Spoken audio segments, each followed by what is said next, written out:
Friends welcome to shorts classes. आज GATE eco 2021 का paper solve हो रहा है। ये पार्ट 4 है। Okay, so 21 to 25 multiple choice carrying 2 marks each है, तो थोड़ा बहुत टफ क्वेश्चन होने वाला है। सो 21 की तरफ बढ़ते हैं। पी ए दिया हुआ है, पी बी दिया हुआ है। सो ये बहुत ही आसान है। फॉर्मूला है P of A union B. Intersection के हिसाब से चारों सवाल पूछे हैं। So P A plus P B minus P A intersection B. Minimum और मैक्सिमम के लिए दोनों क्राइटेरिया हैं। अगर मान लीजिए P of A union B को 1 ले लेंगे तो यहाँ पर वैल्यू आएगा इसका। दोनों ऐसे इस तरीके से कैलकुलेट कर सकते हैं। मैं एक बार करके दिखा देता हूँ। 3/4 1/3 माइनस 1 सो 12, 3 है तो 9, 4 माइनस 12 सो दिस इज़ 1/12। ये है आपका मिनिमम वैल्यू जो आपके साथ एक ही जगह में आ रहा है। Yes, so this is matched up. Obviously by for independence cases you can check that the max value can be 1/3।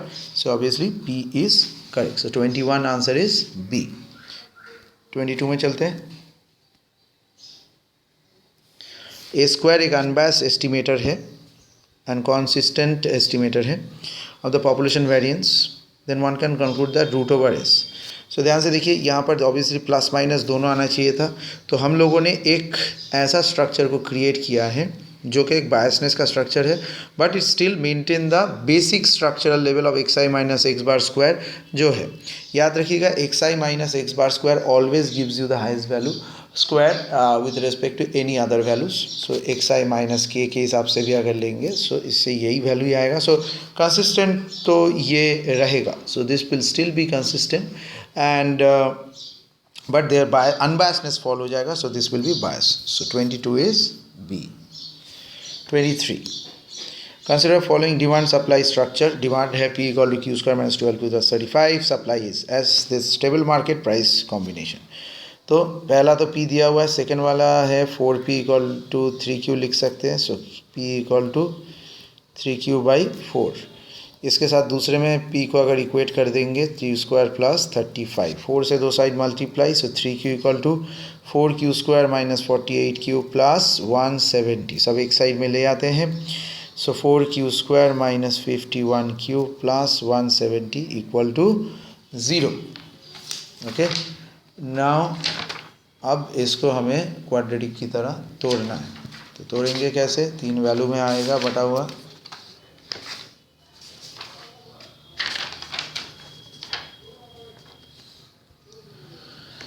ये आएगा 335, 16 और 35 में। So 4Q square minus 16Q minus 35Q equal to 170। Okay, don't worry, ये आप लोग exam में कर सकते हैं तोड़ तोड़ के, या फिर सीधा आचार्य फार्मूला से। सो यहाँ से दो वैल्यू आएगा, Q equal to 4 and Q equal to 35/4। इनको वैल्यू लगाने से आप एक इक्विलिब्रियम पॉइंट यहाँ से ला सकते हैं। दिस इज़ द थिंग, ये आपका ये function. So 2 point of equilibrium stability condition के हिसाब से एक बार Q इक्वल टू 4 डाल के हम लोग देखेंगे। Q इक्वल टू 4 अगर डालेंगे सो P का वैल्यू आएगा, P will become 3 and Q equal to अगर 35/4 डालेंगे सो 4P इक्वल टू 3Q है, 3 इंटू 35/4।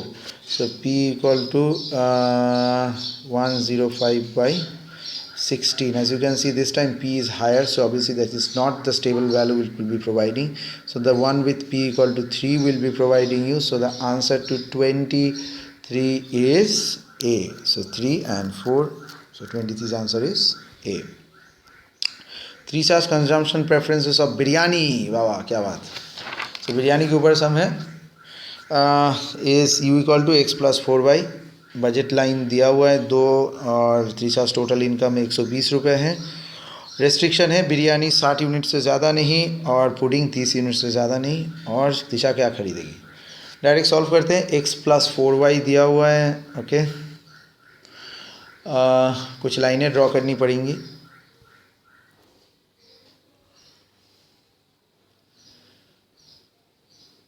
बजट लाइन क्या है? x इक्वल टू बिरयानी लिया, सो 2x plus 3y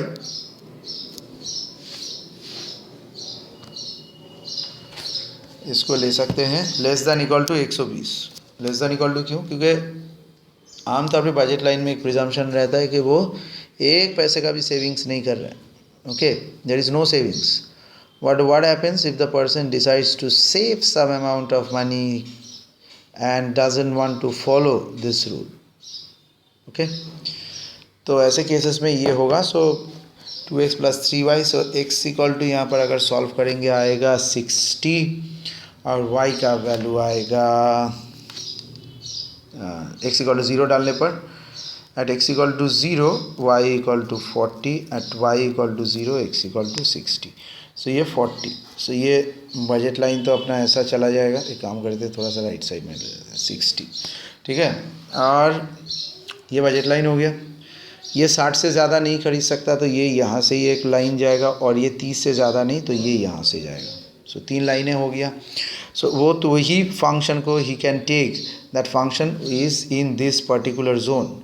Okay, so you can only take this function which is in this particular zone. So obviously this is the, you need to find out this point is 0 comma 40, this is 60 comma 0, and this point is the intersection between these two. So this line is x equal to, I think, y equal to 40, and this is 2x plus 3y equal to 120. So you put y equal to 40 here. So 2x 40 means 120.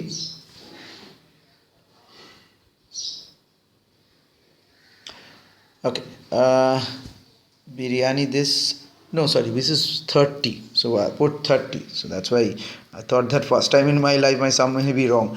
Okay, so 2x is 90, so x equal to 15. So x has to be 15. Let's see where x equal to 15. Yes, this is the combination, x is 15, and in this combination if you put, you will obviously get that y equal to 30. So 15 comma 30, the combination is B. Next,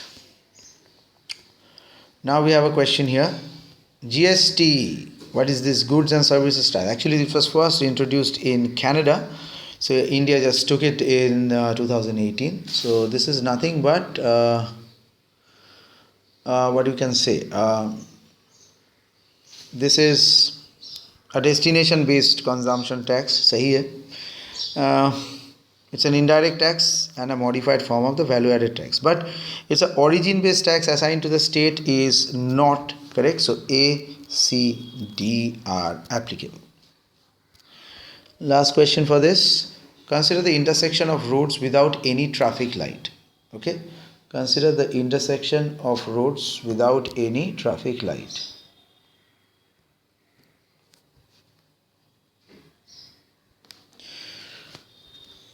Two cars A and B approach the intersection and they want to proceed as indicated by respective arrows in the following diagram. So you can see that. So they want to follow this diagram. So एक सीधा आएगा right, एक सीधा ही चला जाएगा.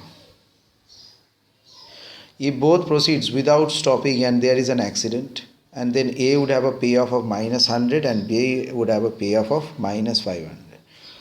Okay, so let's form it.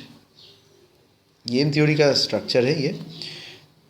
तो proceed stop, अगर proceed दोनों ही करता है तो इसका 100, इसका 500 का घाटा है। If one stops and the other proceeds then payoff is -5 and 10. So 10 -5 -5 10, मतलब यहाँ जो स्टॉप हो गया वही उसका ये है, और जो प्रोसीड कर गया उसका ज़्यादा है। Okay, so one who stops, one who proceed. So this with stop, this with proceed. So if both of them stop, then it takes a little longer to reach the respective destination. They have a negative payoff, that's is also calculable, -5. So इसके बाद पूछा क्या है, क्या होगा? So optimal match निकालना है। ध्यान से देखिए, अगर ये P चूज़ करता है सो -100 और 10 के मुकाबले में, सो if P goes for P, दोनों गाड़ी का ड्राइवर का नाम क्या था? A and B था शायद। Yes, they are named as A and B. So A के हिसाब से A decides to proceed. So B के लिए सबसे अच्छा है स्टॉप हो जाना। अगर A decides to stop, okay, A याद रखिए इन दोनों में से ये ले रहे हैं, सो तो -5 में उसका कम घाटा है। जब लेफ़्ट टू राइट लेंगे राइट वाले से कंपेयर करेंगे। Okay, so this time it will be again stop. Okay, so इसके लिए बेस्ट कंडीशन है giving any irrespective of this situation, so it will stop. In the upper side also the same thing will follow, so this will give you the Nash equilibrium here, stop comma stop. So 27, there is one part here. Okay, so C is a possibility. Just a second, sorry for the issue. So A अगर proceed करता है, सो -500 और 5 में compare करने से -5 ज़्यादा है, तो ये स्टॉप में रहेगा।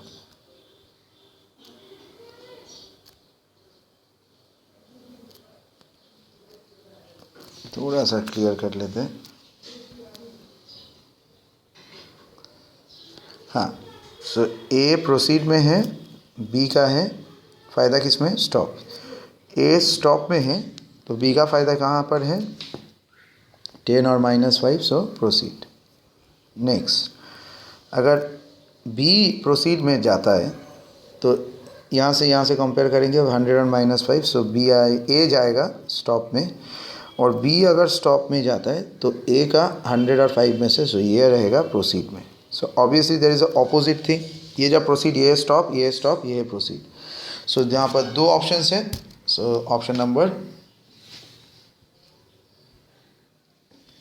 so the answer to this question is the alternation stop proceed, proceed stop, so B and C both.